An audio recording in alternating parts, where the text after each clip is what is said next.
always had hunger in America, and that's because there's always been poverty in America. And traditionally, the poverty rate is about 10%. But in the last decade, we've seen that increase to about 14-15%. And in some communities, it's as high as almost 29-30%. So because of that, scholars are calling for innovative and collaborative ways to address this problem. And the One World, Everybody Eats, Pay What You Can nonprofit restaurant model is a response to that call.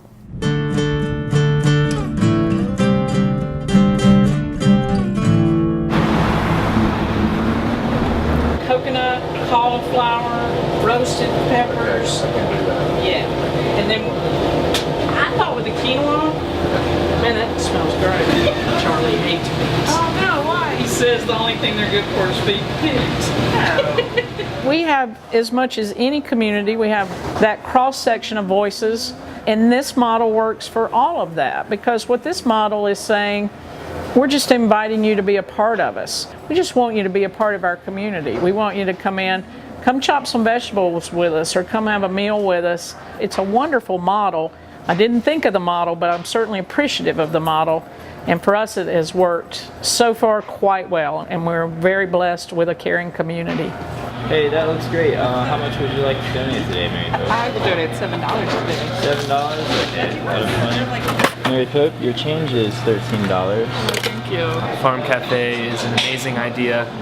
Great way to support your local community and to help support local farmers.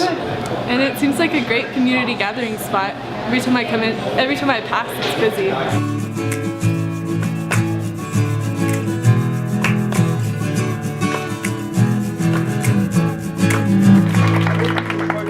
To food. Welcome to the pharmacy of the future. It is here, it is us. Lynn, I just want to thank you and to actually allow us to be witnesses to, you know, what you've manifested here. So It was once a dream we talked about. it was, and it was called Seeds. Yeah, it's called Seeds. I'm just so glad you got to see the cafe and experience a little bit about what we do. And in the beginning, when One World first started, there were a few restaurants out there, and economists were really doubtful that it could sustain itself. You know, people paying whatever they want. And the reason they were doubtful is because traditional economic theory leads to the expectation that people will maximize the utility in the market, exploit, pay what you can pricing, and pay nothing. But studies have found that that's not what's happening. There are some for-profit restaurants out there that are trying pay what you can pricing mechanisms, and they're seeing that people pay. I think that Pay What You Can movement is just part of the flow of human beings being with one another. We have to support one another, and we got to include each other. How do we do that so everybody's a part of it? And clearly, food. Why do we have some people have it and some people don't? It makes no sense. You know, if you're hungry, if you're not eating, you can't think, you can't act, you can't. It's really difficult to be highly functioning and be hungry at the same time. And so really what we're talking about is helping people get on their feet. It's not a handout, it's a hand up. So what do you think of the food?